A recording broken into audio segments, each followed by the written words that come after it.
Hello and welcome back to the Point of Difference podcast. I'm your host and coach of the Terrace crew, Matt Ricks. It's been a long, hot off-season and we are back just in time for 2025 to talk about the flex position, Isaiah Iongi, and a three-gun fullback strategy. Speaking of it being hot and coming in hot, we are now less than 3 weeks away until round one of the now traditional season opening doubleheader in Las Vegas. One man who would like to be there via the Super Bowl in New Orleans, but is missing from this year's NRL content creator budget. It's Coach of Tubes' pods. Tubes, welcome back for 2025. Yeah, thanks, Matt. I've been chomping at the bit to get back on, talking about flex positions and ready to go. So I'm looking forward to today to kick it off, just in time for Super Bowl Monday tomorrow. Yeah, we're recording Sunday night, 3 weeks out from NRL season, and speaking pre-pod and in the weeks leading up, Tubes, you got a few strong opinions that I'm sure you'll be getting across tonight for the Supercoach season, and particularly around flex. Yeah, I'm feeling very researched, and I'm feeling like flex just adds that extra aggression to the game and allows you to take a bit more chance, bit more pod moves, and it just brings players like me into the fold nicely, ready to go for the 2025 season. Speaking of boring. Speaking of pod moves, how did the end of the 2024 season shape up for you? Not well. I think I was doing the research, and I think at round 16 I was 500th overall, and I brought in Gutho and Captain Suafailungo in round 16, 17, and I never recovered. I finished 5,009th or something overall. So yeah, it's my worst year in probably the last 3 years. So I definitely need a bounce back. Still a very respectable finish, and I'm sure you'll be looking to improve on that this season. Coming in a little bit cooler is former third place overall finisher, coach of the Casa Bonitas, Danny Boy Ricks. Danny Boy, welcome back for 2025 from London. Yes, thank you, Matty. Glad to be here. Really looking forward to this season. I think we've started the research early, which is nice, and lots to talk about with the new changes. And how'd you finish up? You fared pretty well at the end of last season, I believe. Yeah, it's my best finish for quite a while. 800th, so top 1K. Got to be happy with that. There's always things in the season where you think you could have done a bit better, but generally pretty good. Powered home. Had some trades left for the first time in a while back end of season, which I think is the strategy you got to go for with the amount of carnage and injuries and restings that are gonna again happen late in the year. So yeah, very happy. Didn't quite catch you though. End of season. That's what's that? Your third top 500 in a row. Yeah, I finished 306th, which is my best finish, improving on the 2023 season from 307th. So this time in 300 years, I'll be very close to taking it out if we keep that trajectory going. But yeah, third year, top 500 in a row. So that'll be another good little challenge for me this year to try and stay in that top 500. But a lot of unknowns as we head into 2025, particularly as you mentioned around the flex position with looping. Captaincy is going to be more important than ever, and we're going to get into all that tonight. Before we kick off, and we do have a jam-packed little show for the audience tonight, but the pod has been delayed to start the season, so we're obviously only 3 weeks out. We would have usually started a few weeks ago, but we've got some big news on the horizon at Pod Towers. We're looking to make some moves in the content space this year, so we're going to have some news drop over the next couple of weeks, which will be exciting. Hopefully we'll be getting some more content out there for the listeners, and we'll tease some of the more of that as we go along in pre-season. But it's going to be a very exciting year. We've got some really good stuff on the way. As mentioned, we've got some flex chat tonight, so we're going to go deep in to a bit of strategy around how we can be thinking about the flex position, particularly around the positional impact on where you can be sort of looking to leverage that flex. We're going to have a good chat about Isaiah Iongi versus a three-gun fullback strategy for the flex position. That's probably the biggest decision that all super coaches have to make in the preseason leading up to round 1. And then finally, we're going to round out the show with some analysis on the highly owned guns that aren't fullbacks or halfbacks. So I'm talking about Terrell May, Ruben Garrick, Jerome Luai, Connor Watson, and Isaiah Papali'i, all very highly owned players who are not cheap. And we just want to dig into why they're so highly owned and what the pitfalls could be for those popular guns. So, as I said, jam-packed show, and we're going to start, Dan, at the flex position. So for those hold on, is that it? Is that the big tease? Is that all we're getting? We spent 5 minutes talking about your seasons last year, and it was a 30-second tease. Like, is that all we're giving the listeners? It's just big. There's just big news coming. I can't reveal all yet. Those are the top brass at Pod Towers won't let me say any more than that at this point in time. All I can do is tease that we've got some big news incoming, but we can't drop anything. Like, huge people news. thought flex was big. This is, yeah. I feel like you're doing well to hold I've back. undersold it. You have, yeah. Yeah. Time to, yeah. All right. Yeah. I thought we were getting a bit more into it, but all right. We'll move on. Let's just say it's fair to say we've been a bit of a hobby podcast over the last couple of years, and we haven't really promoted our content or anything. But I think it's fair to say that whatever happens, we're going to take that to a bit of a new level this year. So it's going to be exciting. I think we'll see a bit of an uptick in the quality of content as well from a production standpoint. So that'll be exciting as well. But no, look, that's a bit of a dig. we got to give the listeners what they want. Last year, and they want flex chat. They want to know how the flex is going to impact their season. And for anyone out there who's a bit newer to Supercoach, obviously this year the flex position has been added. It's an 18th player on your Supercoach field. And where your bottom score will drop out every week. So that covers HIAs, concussions, send-offs, and the like. The one caveat there, and this is pretty pertinent for you, Dan, is that no matter what, your captain score will not drop out. So that would not have saved you from a Nico Hines double 3 last year.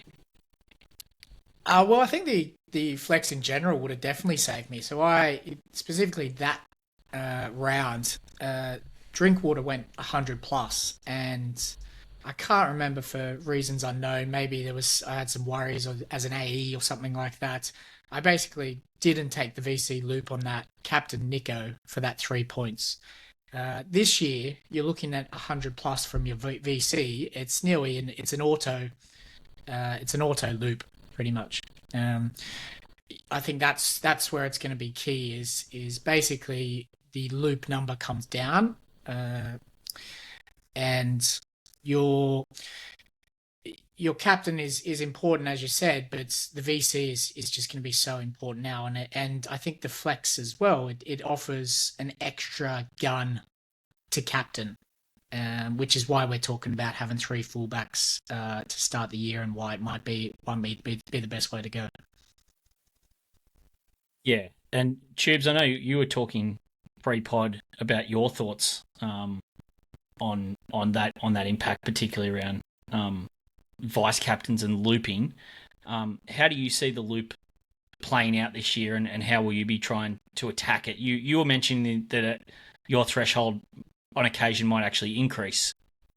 Yeah, I originally, my initial thoughts on the loop situation was that it was being undersold. So I went and looked, and I think between us and some of the other pod contributors, we sort of averaged 3 or 4 loops last year. And so my initial thoughts with the flex is that'll actually increase, double, maybe triple. And I still think it will in most cases. I think it'll probably be 10 plus VC loops for everything that Dan just outlined. You get a 90, you get 100. It's hard to turn that down when the AE. I think there's another strategy I was looking at for the back end of the season. So it might flip around from the front to the back, but like it basically is giving you more bites at the cherry to get a good captaincy score, and you have the potential to have obviously 3 gun fullbacks on top of Cleary. So you're sort of picking from 4 very good players each and every week based on matchup for your captaincy. So I think we'll see more people get a better average of captaincy scores this year. So maybe I'm just wondering whether or not if you do get 100, maybe that's whether or not you think that's going to be enough, and you're trying to get 120 pluses every week. But I don't know. It is tough because the start of the season's very different scoring wise than the back end of the season. Yeah. Yeah, I So think as a little stat there, in the first 11 rounds last year, I had one captain who hit a ton, and then in the last 11 rounds, I had 10 captains hit a ton out of 11. So we definitely know that the back end, particularly for those high upside guys like fullbacks, and getting the right fullbacks at the back half of the year is so important. But Dan, with like you mentioned, we're sort of going to be running either 2-gun fullbacks or 3-gun fullbacks, which we'll touch on in a little bit. But we're also going to have Nathan Cleary, probably, maybe Nico Hines. Is that sort of the pool of candidates that you want to be circling around? And then effectively just going on the 2 best matchups from those 3 or 4 players each week, and sort of and you can sort of fold some trade plans in around that as well? Or do you think it also gives the moonshots, the guys who you can take a bit of a spec on, like potentially guys like Asako or Ruben Garrick, as potential VC options? Or do you think it's probably just going to be best to play the numbers game, because it's obvious it's probably going to be the captain average this year is probably going to go up somewhere in the region of 10 to 15 points, I would have thought. Yeah, I think it's the latter in that case. You're going to have at least 3 positions. You're going to have halfback, fullback, and flex as pretty much ultra premium options. Very rarely, I think, will you take a stab at a center wing, unless it's sort of back end of the season and you're struggling and you want to go there. But I think it's going to be one of those 3 positions that has the VC and C every single week. I think from Tube said pre-pod, like looking back at the stats, like you've just nearly got to take those obvious captain options because it's just so vital. Captains doubling, it's so big in terms of if you do that over a 10 game span, a 15 game span, how much that adds up to extra points. So I think you've just got to be pretty standard with your choices there. I think the other point to make there as well, and Dom kind of touched on, you might want to, even if you loop and your VC gets 100, that later in the season you might want to still take your captain if it's a Ponga or a Turbo or a Teddy or someone. But I think the main thing that you need to dodge here is a low captain score, so those 50s and 60s or even worse. And so even if you do take a captain who gets a 90, a vice captain loop who gets a 90 to 100, and your other captain choice still goes 130, then it's still not a disaster. There's nothing badly lost. You should be. I think we'll work out pretty quick what the captain average is going to need to be, and we might even do some analysis on that for later in the preseason. But you just got to, I think you just got to take your medicine and make sure that you're dodging the carnage scenarios there for VC. Yeah, we looked back on last year's stats, and I think for my team, and I don't think it's too bad actually, but 30% of the time there was an injury affected low score. So that person is going to drop out. The only way they're not going to drop out is if you captain them.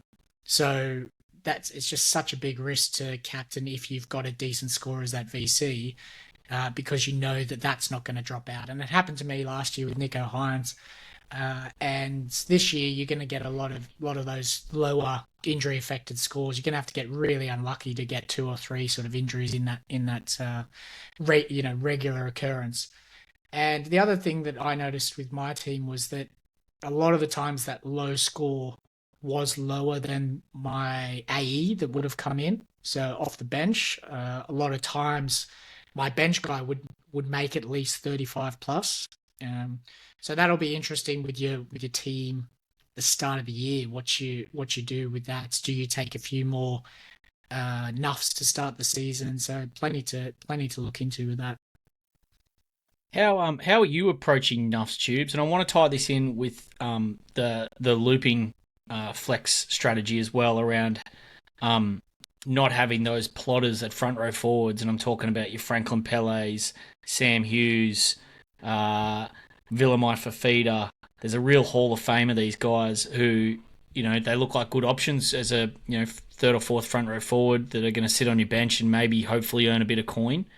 I think this actually, like Dan said, looking back at the analysis from last year, generally they were the lowest scorer that you had on your team. So I've got a lot of Villa Fafita to start the year, and then Sam Hughes is a common name throughout the whole season. So just want to know a bit of a long-winded way to say, how are you approaching Nuffs to start the year, and will you be looking to avoid those front row plotters? So how I'm looking at Nuffs is I think with the flex, I'm going to be looking at going back to an oldie but a goodie strategy, which is just guns and cheapies. I'm going to be trying to avoid mid-ranges a lot more this year. I feel like both in front row forward but also second row forward the last few years, Lane being the classic example last year, but there's been plenty of them, where we've sort of been sucked into picking up one of these mid-range, or two or three of these mid-range second rowers, where like they're hard to get rid of after that. So with the flex position this year, I'm looking at, if there's a cheapie around and he looks a genuine good cheapie, or solid, outside of front row forward, then I'll be getting them in to start the year, and I'll just be putting them and having them on the bench. But if there's not enough cheapies around, then I'm willing to have up to 4 Nuffs to start the season. So that could be 2 in the front row forward, 1 in second row, 1 in the halves, or 1 in centre wing, or something like that. So I'm happy to look at doing a 4 Nuff strategy. Obviously, I'd like to not do that. But if the cheapies aren't there, I'm happy to do that to then just get more guns into my team to start the year. That's an interesting strategy, and one that I'm not writing off completely yet. I think that I'll probably start with 2 Nuffs, pending team lists and available number of cheapies. Obviously, so crucial. It's obviously got to stay pretty flexible at this time of year prior to TLT. But I think there is a case, and Dan, I'd be interested in your thoughts here, that Supercoach used to be much more about building your team over a long period of time during the season. You might have a few slow burning cheapies that might go from basement price or near basement price and make 100, 150k over the course of 12, 13 weeks. I think there's a very strong case to be made now that Supercoach really is about making your cash as quick as you can and getting to your final team as quickly as you can to maximize, having as many guns on the field as you can as early in the season as you can. So having a lot of Nuffs can benefit you from a flex position that, just like Dom outlined, it's a very viable strategy, but it could stifle that cash generation to get you that cash early so that you can get the afterburners on as quickly as possible. Yeah, I think Supercoach used to be much more reliant on base stats. So you used to see the centre wings as those kind of second. They'd go, you get a lot of second row forwards in there. It would just base statting big. The likes of back in the day, Tohu, Harris, those sort of things that were available at centre wing. Very much changed now. So I think it's much more about. I don't necessarily think you need to have the most cash the quickest. You do need cash quick. You need big scores in terms of attacking stats early on, I think. So I think you can sacrifice those big base stat guys who are going to be consistent at front row, at second row, go a bit harder at the centre wings and fullbacks, obviously, and just go for those points early on. Now, I think last year, probably if you looked at the top 10, top 50, they weren't necessarily all really high in cash. So I don't think that's necessarily something you have to go for over the longer term.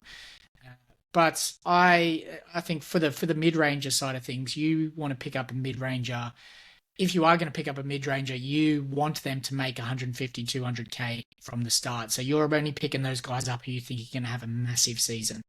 Otherwise, I'm not touching mid-rangers at all. I'm going bottom price, particularly in the back row, front row, and probably centre wing as well, and probably picking up premium to mid-premium guys in the centre wing who I think are going to get off to a flyer. Yeah, So I think that's what I'm trying to say is those mid-rangers that you go, oh yeah, they're value. They might average 6 or 7 points more than what they did this season. You Like don't piss want to them off. scrap them. And Yeah. you're going for the high upside if you're going for those mid-rangers, because otherwise you could be getting at that from some of these underpriced guns realistically. And also I I think I feel like it's happened to a few people the last few years. You get caught holding those mid-rangers, whereas the really good ones, they appear like the Eli Katoa from a couple of years ago. Like it appears pretty quickly and you can downgrade a gun to them to get. It's just starting the year with those 500k guys or four, three high threes to 500k, and you just get stuck with them, and you keep holding them because they're going okay, getting 40 to 50. Yeah. So we're talking there about guys like your Brendan Perkuras and your Alex Seyfarth's are quite a popular mid ranger, and a few of those other guys in the 400k range. Dan, so are you saying for those type of guys, because they are popular, they are every year, and usually one of them comes off, but are you sort of saying there that you're looking for probably minimum? You want them to average probably 15 points higher than their starting price to make it worthwhile and as a viable option to start with. Yeah, definitely. Because looking back, particularly last season, you might have been getting rid of these mid rangers maybe 7-8 rounds down the track, and they've made maybe 50k for you or nothing, and it's just not you're just not able to gain ground or make ground or anything like that in that perspective. And even in centre wing to a lesser extent, players last year like Taylor May early on, you're expecting him to go really well, break out at some stage, just low score after low score. He's kind of mid, you want to hold on to him. For me it was Isaac Tungo, mid to late in the season as well, just waiting for him to explode sometime, but he just didn't. So I think even more, if you do have one of those mid-ranges and the signs are there that it's just not happening, you're just praying for something to happen, I think it's nearly just get them out early and just take the hit, and rather than try to hold on to them. Yeah, just on the bringing it sort of back to the flex. I know this is all interlinked, but yeah, I'm going to look to try and not have any. I don't want guys who can put out a 15 to 20 basically. If you can avoid that, then you're effectively not making too big a difference between you, especially early in the season, your 17th and 18th players who you're going to pick in your team to play versus whoever you're going to get in an AE. That's not to say those players can't drop that score, but it's not it's because they haven't got any, they've gone poorly that week, not due to the fact that they've only got 15, 20, 25 minutes on the field, where that they can't get a good score basically, and you're not holding on to them to make that 100k over a 10-week period. So that's how I'll be approaching that. Good to see Miles Martin out on the field on the weekend. Hair was flowing. I couldn't bring myself to watch the game just because then I'd have to admit that he was a real person, and I can't do that. Was there another Martin in the team as well? Yeah, Jack Martin. Yeah, Jack Martin had Jack Martin looks they a both goer. do. But he did enough. He did just enough to cement himself into my starting Supercoach team as a nice front row forward, second row forward, enough to start the year. I think that's a great little accidental segue from you there, Tubes, around the biggest cliche in Supercoach that whenever anyone mentions that someone's a jewel, that will be handy. I know that's Jono, formerly of this church's favourite saying, but yeah, having the dual positions is, I think, this year possibly even more important than ever to really leverage the flex. So having the ability to move guys up and down front row to second row, very important, and then obviously centre wing to second row and beyond. Connor Watson, second row hooker, like how that's going to play out. We'll chat a lot more about Watson in a bit, but yeah, are you kind of on that bus as well, Dan? I am. I've always been an advocate for nuffs to some degree, and the dual nuff gives you so many options when it's particularly like not your standard position. So, for example, like I don't think there's any this year, the 5'8" centre wing enough. But you can also carry enough at 5'8" if you've got some, say, for example, this year you've got Blaise Talangi, who could be, enormous. Adam Dewey could come back and make a return. You could go with enough at 5'8" and have those guys floating between 5'8" and centre wing. So I think the dual nuff with those sort of positions, as you said, Connor Watson, second row hooker. There's a guy called Go In from Warriors who's got the same, and he can nuff there. So it just really maximizes the ultra premiums you can get in your side. So I'm a big advocate for those dual nuffs in the team this year. Fair to say he'll be coming and going a fair bit from your second hooker slot. All right, Jono. Between. All right, that's enough about that. Just to round out that dual chat, Corey Horsburgh is the biggest, one of the bigger talking points at the start of the season. He's obviously dual second row, front row. I think most people will be starting with him in the front row. I don't think it's a question of whether you get him. It's more a question of whether he's a viable second front row forward, because I think that's going to be crucial. If he can slot in at second row, that's going to free up as your second front row forward. That's going to free up a lot of cash. So I think until we see that team, we're not going to really know. I think Horsburgh off the bench is still a no-brainer purchase no matter what. But it's just a case of whether he is your second front row forward who you can play on field. It's only for the first week. Like, Tino's back round 2. Everyone's going to have Tino in May, so it's only for week 1. Like, if second row, I've got Tino in second row at the moment, but that's true. I mean, I can switch them up and down easily. Yeah. If Horsburgh's looking like he can be your front row forward 2, and then Tino slots in as second row forward 1. So I don't think Horsburgh's a lock if he's off the bench. Is it because he's at that mid-range price? Price of 36.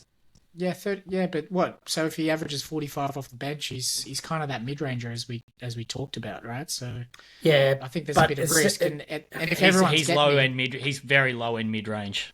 He is, but if everyone's getting him, like there's a chance you can antipod that. I think. Potentially, not for me. I think I'm locking Horsburgh in, but it's just probably because of the lack of options otherwise. Haven't you were the one that shared the picture of him with his shirt off, Dan? Like he's a lean, mean fighting machine. Like he's too skinny. Like he's looking for 70 to 80 minutes. Like Ricky came out this morning. Yeah. Ricky came out this morning and said he'll be surprised if he's not playing State of Origin again this year. Yeah. So that shows you where Ricky's head's at. So that's 55 and 60. Let's just hope he's named on the edge. Just pick him up straight away. I hope he's named on the bench now. No danger he's on the edge. No danger he's on the edge. He might be lock or prop. But I'd suggest bench. I'd say bench is still favourite. Okay. 45 to 50 minutes off the bench is my best guess. All right, let's move on to the big debate of the 2025 NRL Supercoach preseason, and that is Isaiah Iongi, $232,000 transferred from the Penrith Panthers to the Parramatta Eels. He's looking like he's going to nail down that fullback spot. He's coming off a reserve grade season at the Penrith Panthers. He made his NRL debut last year, and I'm going to get up some numbers on how he went from a Supercoach perspective at fullback. He is obviously taking up one of those very, very critical fullback or flex spots to start the year. And a lot of shrewd Supercoaches out there, one or two maybe on this pod, are hell-bent on not starting Iongi, who I would suggest is projecting to make a minimum $300,000 to $350,000, which is a very good chunk of change in Supercoach currency. Tubes, I'm going to start with you on this because, like I said, I know you hold a very strong position. How are you approaching the Iongi versus 3-gun debate? So, I'm definitely not starting the year with Iongi, for round 1. I'm going to be getting 3-gun fullbacks 100%, and I'll look at saving money elsewhere, as I sort of just said before. my thoughts around this is if Iongi, and I'm going to struggle with that all season, so I'll work on it. Call him Longy. If Longy, if he plays well the first 2 rounds and he's got a minus, 50 plus break even, I'll definitely be bringing him in round 3, and I'll be right in those cash rises. The reason I just think that for this year, with the flex, getting those fullback decisions right as early as possible and having the 3-gun strategy basically gives me 3 chances to pick the right 1 or 2 to start the year. So I'm looking at potentially Turbo, Latrell, and Ponga to start the season. And if any one of them don't look like they're popping off, then I feel like it's an easy downgrade to Yongi, and then you've got plenty of cash to fix up other areas in your team if needed. But for me, I want to start with the 3-gun fullbacks for sure. As promised there, Yongi's career statistics, so over the last 3 seasons playing fullback in games where he's played 80 minutes, he's averaged 62 points for Penrith. So not out of this world by any means. Obviously, we have seen people jump from reserve grade to NRL and do score better just due to the higher scoring nature of NRL versus Cup. And if we take it to just 2024, he averaged 56 with 31 in base from games where he played 80 minutes, and that was basically every game. So, Dan, he's by no means a superstar, but if he can just translate that, he's a very good ball runner, a lot of tackle bust stats. How are you thinking about Yongi to start your season? I can see the argument for both taking him and not taking him. Very small sample size from last year for one first grade game at fullback. 41 in base plus power. It's quite good, particularly for a first game. You're going to expect if he solidifies that fullback spot, he's going to get attacked. It's just going to happen. So I think that base is enough there for 230k. Like it's nearly like if this flex position wasn't there, I don't know. It's a really tough call. I think I've currently got him. I have him because I think that you can solidify premiums in other positions much easier with him than when you go 3-gun fullbacks, you're taking a punt in those other positions. So it obviously depends on cheapies, and then there looks like there's a couple of cheapies popping up at the likes of hooker, halfback, which means I think you can go 3-gun fullbacks much easier. If those guys aren't there, you want to kind of have 2-gun fullbacks, probably a premium hooker as well, and 5'8" as well is a tough one this year. So it really just throws those other spots up in the air for taking punts on guy mid-rangers who you hope to go well. But with Yongi, you can kind of solidify all those spots. So currently in my team, he's there, but that could change later on. Yep. I'm approaching it pretty similar to you. I've gone back and forth a few times, but I think realistically it comes down to the rest of your team, exactly like you said. If you can make a team, the compromises that you need to make to go for that 3rd-gun fullback, and you're happy with that, we get a Tom Duffy is his name Tom? Thomas Duffy at the Cowboys, starting backup halfback. Then what do you do with Nico? Nico might need to take that flex position if you're keen on him. That could be dangerous as well because you're locking that in to Vegas, and then that cuts off your flexibility from the second round 1 TLT. So yeah, I'm currently on Yongi, and I will be until we get a better view of those cheapies. The other reason why I think I like the Yongi strategy is down to captaincy. So we spoke a bit about this. And I think you can pick 2-gun fullbacks plus Cleary that every week for the first month at least, or certainly, you're going to get a game where you're going to want to captain 2 of those 3 guys. So whoever your 3rd-gun super coach is they're going to want to average what you buy them for. Otherwise, you can have that money distributed off the park across the rest of your park, either from a value perspective and making money, or by being upgraded to a gun in a different position that might be an opportunity for you to get ahead. So I think there's just a little argument there that just say your third gun fullback was someone like a Latrell, but you're never going to captain Latrell for the first 5 weeks. And I'm not saying that you wouldn't, but just in this example, Latrell's 877k or whatever he is, and if he averages 80, that I think that's a fail personally on the 3 fullback strategy. And then you if that happens, you're also going to have to downgrade to Iongi. Obviously, if Iongi goes bust, then fine. I still think you don't have to get him in that scenario, but he's still going to make money over a bit of a slower burn for those owners. So, it's plenty to consider. Anything to add there, Tubes? Yeah, I mean, you're both sitting on the fence, and there's no way Latrell getting 80 is a bust. Like if you're bringing in a 3-gun strategy, I don't know. I don't see it the same way in that department, because I can't see how you can't bring in Iongi later on. Suppose you got into. I also don't even know that Cleary's a definite starting round 1 for everyone as well. So there's probably, we might just be differing a little bit to start the season, Matt, by the sounds of things. Are you potentially not owning Cleary, Tubes? I'm happy to have a quick chat about that. I just think he's coming back off those, he had an off-season surgery. Who plays the Sharks round 1 in Vegas? Happy to basically put him in for a 60 to 70 there, and then basically ride it out for a little bit after that. He's got Roosters into Storm into Bunnies for the next 3 games.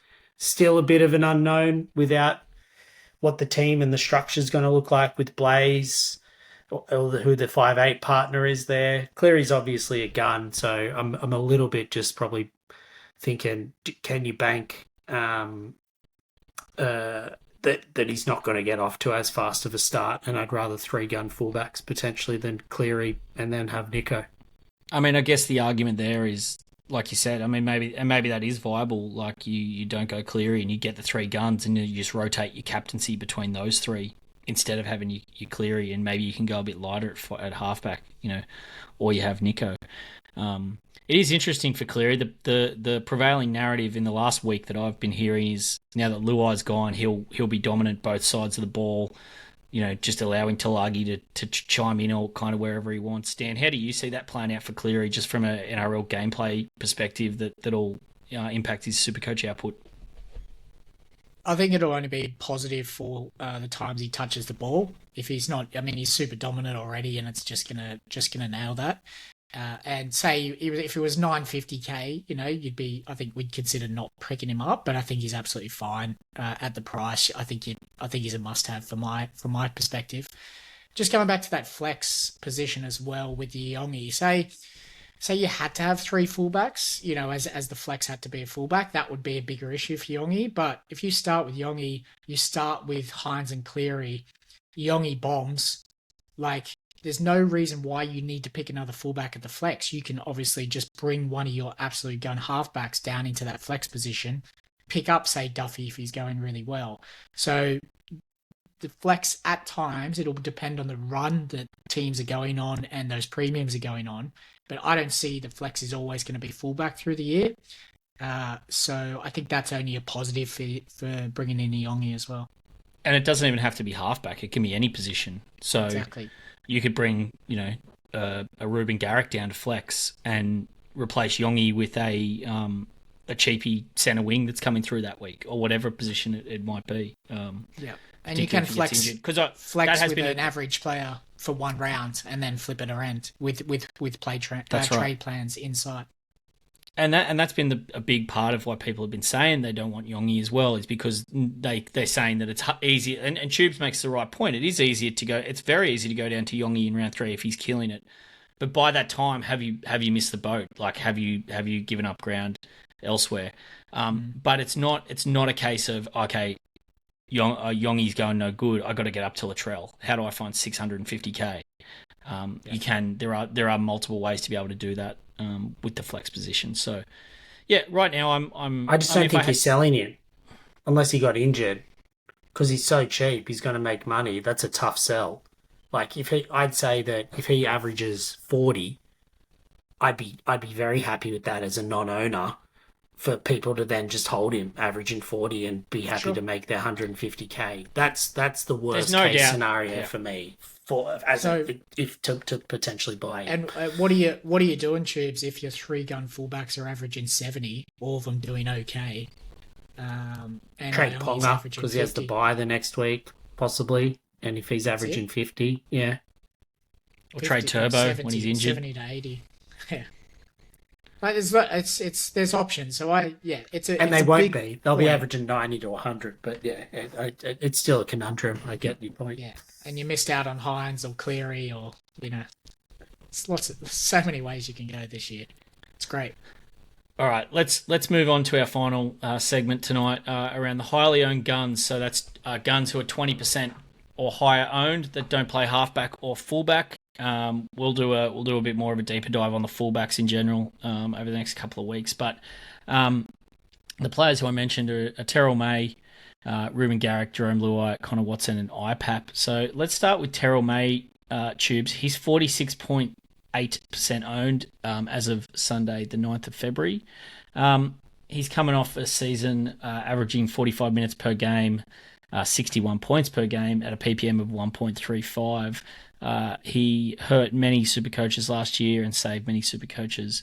He's gone to the West Tigers, looking like the dominant forward leader over there this season. He's coming in at a price of 597k. 597k.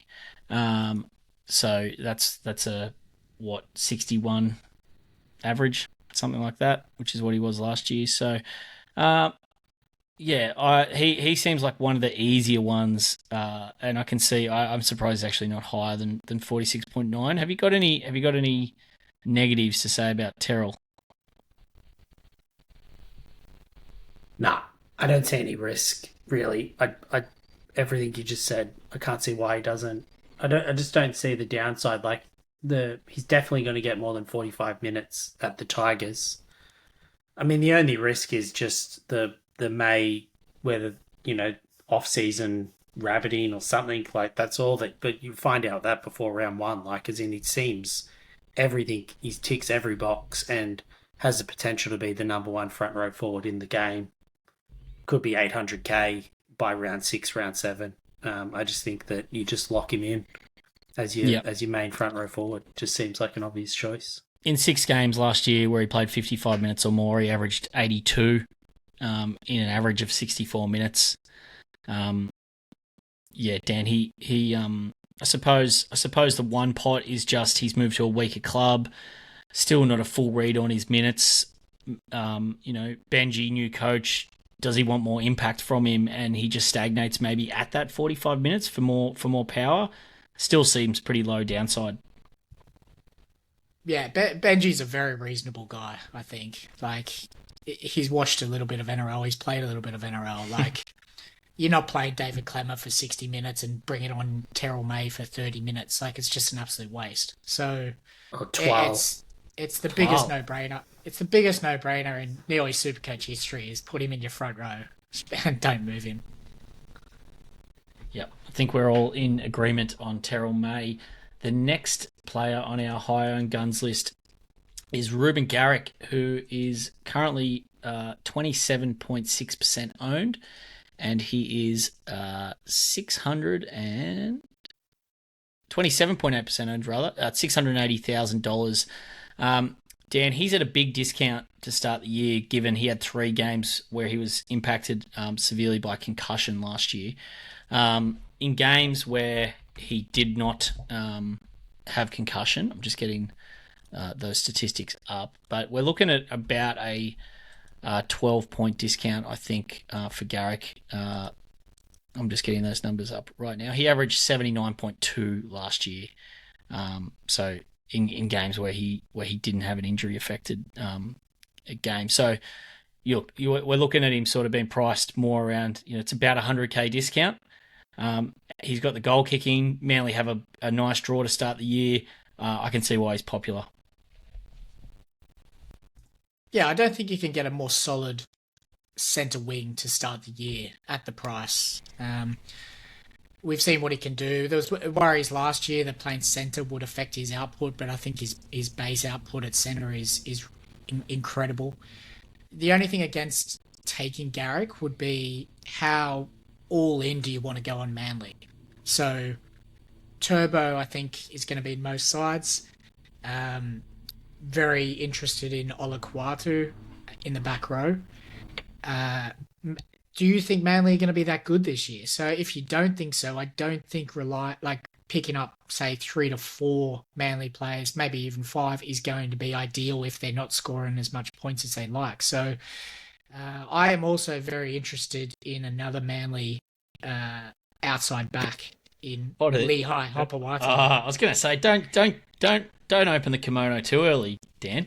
Oh, yeah. I have to. I'm just very excited about this young man. I think on the left wing, hugely popular Supercoach spot for historically left wing for the Sea Eagles. So I probably don't want to carry 2 Manly Sea Eagles in the centre wing, plus Turbo, plus possibly Olaquatu. So that would be the only reason not to pick up Garrick early on, is just overloading on Manly too much.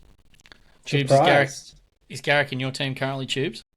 He is right now. For me, it just comes down to if you want to spend that much on the premium centre wing. I think he's number 1 premium centre wing if you're looking to have one to start the season based on the balance of your side.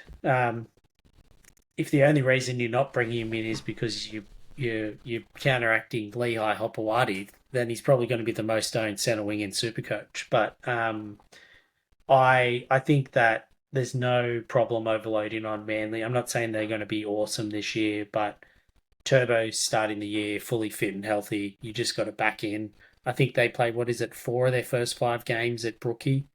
I think they played Cowboys, Warriors, Raiders, Eels, and then Storm, with 4 of them at Brookie. So I think it's fair to say that there should be points in those games, all things being equal. So I really like the idea of starting with Garrick, but I'm also conscious that I could start with a Greg Marju or a RTS, and if they earn the average 10 to 15 off Garrick for that 180k, if it upgrades me somewhere else, I'm open to that too. But definitely the best premium at the price.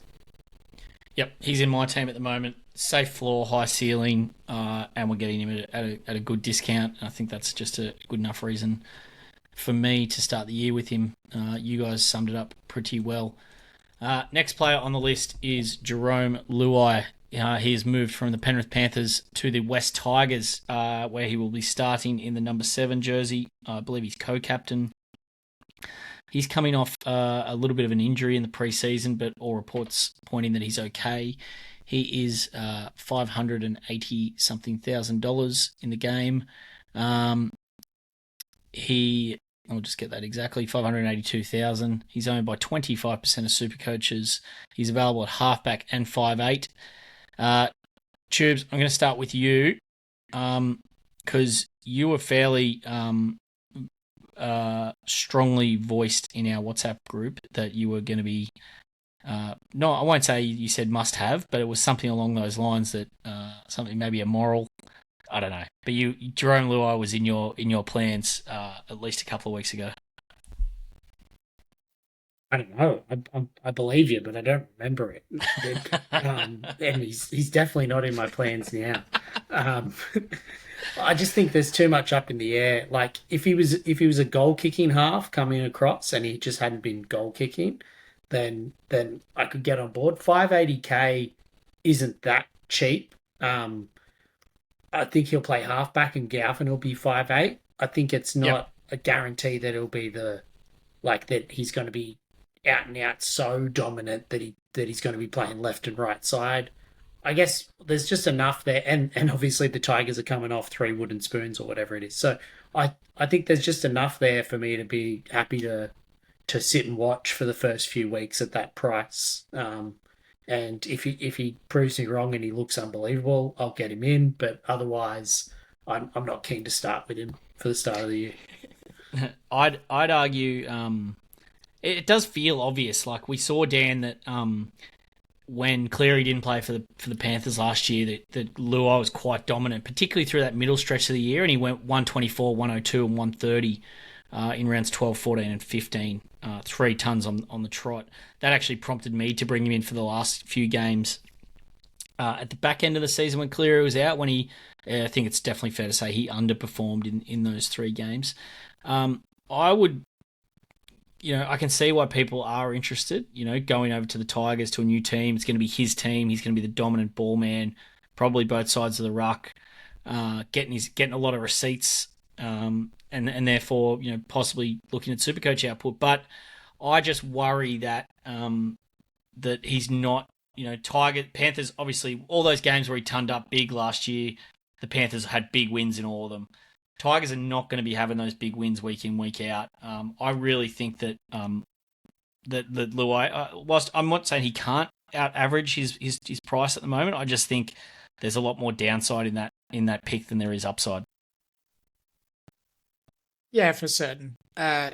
People will be cherry picking those sample sizes without Cleary last year, but the fact is he was playing for the Penrith Panthers, so dominant side. So it's a really hard thing to say he's just going to be the dominant half for Tigers and he's going to get the same amount of ball, he's going to get the same amount of attack. Like it's just not going to happen at the Tigers.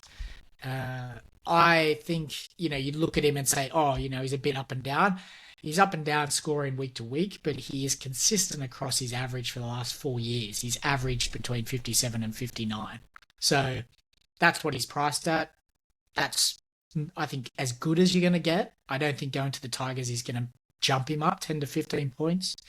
And he's never been in one of my draft sides. So I'm very happy. They do have a decent draw, the Tigers. So that's one thing for him. And look, he can ton up. He can dominate a game.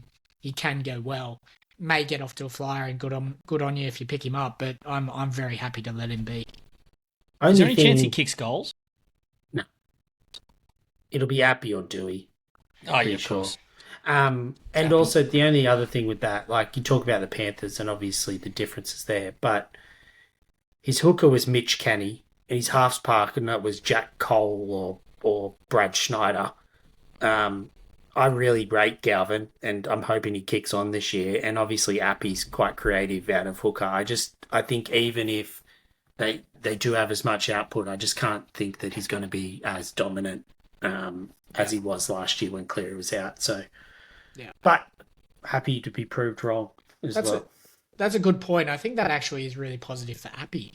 Output actually having Jerome Luai there, so having that fast attacking guy, defenses are going to have to look at that left edge a lot more now. And Appy loves and that. Terrell May might be good for Appy and Terrell May. So yeah, like that, I haven't really thought about Appy this year, but I'm gonna have a quick look at that. If Appy's kicking goals, I'm very interested in Appy. Good run early. Yeah. Yep. All right, let's move on to Connor Watson, one who I am genuinely torn about. He was in my draft team, my draft sides, all preseason up until the other day. He's currently out of my team, but I'm certainly not writing him off as an option. He is 24.9% owned in the game at a price of $583,000. He's dual hooker second row forward, as mentioned. Extremely handy duel. Gives you cover at hooker if you want to start him in the second row and you have problems at hooker. I think, Dan, the big talking point for Connor is his change of role this season. So he had he had a breakout year in Supercoach last year, where he averaged that sort of 50, 59, 60. I'll just get that up. He averaged 60 points in 68 minutes per game last year. A lot of those minutes though were played as that ball running lock, and he had a tremendous work rate in the middle of the field when he was on the ground, with a lot of points coming in runs. With Brandon Smith out to the second half of the season, it looks like he's going to get the starting 9 jersey, and he will be probably playing I'd suggest 70. It could even be an 80-minute role. That's yet to pan out. I'm just not super confident that he will get the 80-minute role. Even if they don't play a hooker, I think they'll find a second hooking option. Where are you at the moment with your thoughts on Connor Watson? It's a pretty simple calculation for me. I love Connor Watson. I think he's a great player. I love him for super coach at that ball playing lock role. And work rate is just tremendous. It's all down to role for this year. So if Roosters play a 4-forward bench, they like to play a second rower as their kind of fourth forward on the bench there. I think I'm going to definitely have him in my side. If they have a hooking option on the bench, I don't like 65 minutes at hooker for Watson in terms of jumping up that 10 or 15 points on his current price. So if he's 65 minutes at lock, love it. If it's 80-minute hooker, love it. If it's 65 minutes hooker and getting a bit of a spell, I'm not that keen on him. Or what about a hybrid role there? If he was to sort of do 45 to 50 at hooker and then 20 at lock, that get you over the line? If I saw the hooker on the bench to start, I probably don't have him in my starting. But if that's the way it pans out for the first two games, I love that role for him. So if that's consistent, yeah, like I could bring him in easily. But I'm probably not going to start with him if there's a hooker on the bench. Yeah, I think that's the way to approach it. Tubes, is 80-minute hooker that good for him? Like, what's his? Yeah, it's probably 40 tackles, a couple more attacking opportunities. Yeah, he'll still run it. He'll still have some runs. Yeah, I think he averages if he gets 80 minutes at hooker. I think he's minimum. I think he averages 55 in base. Yeah, okay. I think he averaged 55 total in his few games playing 80 minutes hooker last year. But and then that I just don't know if the upside's there if he's just an 80-minute hooker. I agree with your middle roles and all of that, but I just don't know. Like he's a small and I suppose the other thing that probably worries me a little bit about him, which could just be completely wrong, is he is coming off a massive career year that didn't get really injured for the first time. Like he's not a big man to carry an 80-minute workload at hooker for the whole season. I just wouldn't feel fantastic about that. So he had 2 games at hooker last year, starting hooker, and averaged 55, as you said. Three games. So he started round 10, round 15, and round 27 at hooker. 73 minutes, 80 minutes, and 70 minutes. And he scored... No scoring, so no attack. No he scored 70. He scored 70, 58, 53. That first one, he scored 70. He scored 68 in base plus power in 78 in 73 minutes. Yeah, but I'd question without looking into it. Did he play the hybrid role you talked about before? Matt? Potentially, yeah. Like, I wouldn't guess that was a. There was definite. I think we spoke about it, Matt. There was definite when he was playing hooker. I think Roosters were dominating teams at that time. It was all about the Teddy show. It was going to those guys, and he got a bit unlucky. I think he nearly got over for a couple of tries as well. So, yeah, I think there's going to be attack coming for him if he's playing the 80-minute hooker role for sure. Yeah. Last name on the list is Isaiah Papali'i, who was obviously a superstar. Was it 3 years ago now at the Eels? Real surprise breakout. I never owned him till it was too late. But he has moved from the West Tigers, where he had a less than prosperous time, I think it'd be fair to say, where he averaged 58 over his 2 seasons there, 56 then 60. Last season he averaged 60 points in 63 minutes. He's priced around that 583k mark as well. His role at Penrith still seems a little up in the air. There's obviously he started at on the edge in the trial last night. Some chat that he's going to play that edge middle role that that Ivan doesn't mind. In a way that he likes to play his second rows from time to time. He does like to share his minutes around between his starters and his bench. He's shown that he's happy to sort of give Liam Martin spells at different times. So I wouldn't be surprised to see IPAP start at the second row and then spend some time in the middle. And I wouldn't be surprised to see IPAP start on the bench and spend time both middle and edge. Really tricky one, Tubes. He's been, I think he had been in my team pretty similar to Connor Watson for most of pre-season. Currently, I do not own him. How are you sitting on IPAP at the moment? No, I'm going to look at not owning him to start the season. Similar to, he's sort of that high mid-range, but that mid-range price. I get the potential of all the increases, but there's enough doubt there. And it has been 2 years since he did show that form. And I think I'm just happy to wait and see what his role looks like and whether or not he actually even looks that good. Because the reality is the Panthers pack is already pretty stacked and unbelievable, like in the back row. Like as in Sorensen's not a bad player. And obviously Yo's going to play 80 minutes and Liam Martin's going to play 80 minutes on that right edge. So I just think at the price, I'm happy to lay him to start the season. If he goes well, look at bringing him in, at some point throughout from there. Dan, is it as simple as just understanding the role with IPAP or looking for the clues in pre-season as to what that role will be? And if the minutes are presumed to be there, then that'll dictate whether you're going to pick him or not? Yeah, all comes down to the role. Did you watch any? I'm not sure if you did, but did he play right edge last night? I didn't. It was their second grade team. Like the fact that he was playing. What position? Did he play left? They still would have plugged him in where they want him if they put him on an edge, to get used to the structures. So I'm not sure if he was on the right edge. I like that a lot more. So Cleary side, right edge, outside Cleary. I think I was looking at some of the data as well in terms of where Penrith score their points, and I think right center edge, that kind of channel there was a high percentage as well in comparison to the other spots. So say Liam Martin switches to the left hand side, we might see that they've got another trial coming up. They do a bit more of a full strength. If it's likely he's playing right edge, outside Cleary. I love a combination too, like a Ponga Maju, a Turbo Lehigh Hopewade, a Cleary, and IPAP on that side. I think I'm going to go for it if I see the signs are there. Played left. Played left? Played left. Yep. Yep. Okay. So, yeah, a bit of a concern. One to watch there.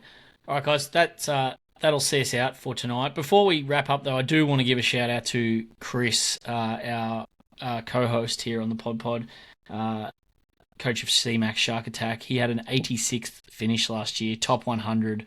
Amazing effort from Chris, and he topped the Pod rankings for 2025. Jono, our other host, did quite well too, but we won't. I don't think we need to dig up where Jono finished last year.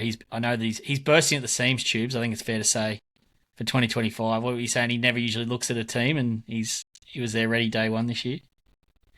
Look, Matt, as Elsa said in Frozen, I'm never going back. The past is in the past. Let it go. All right, it's 2025, mate.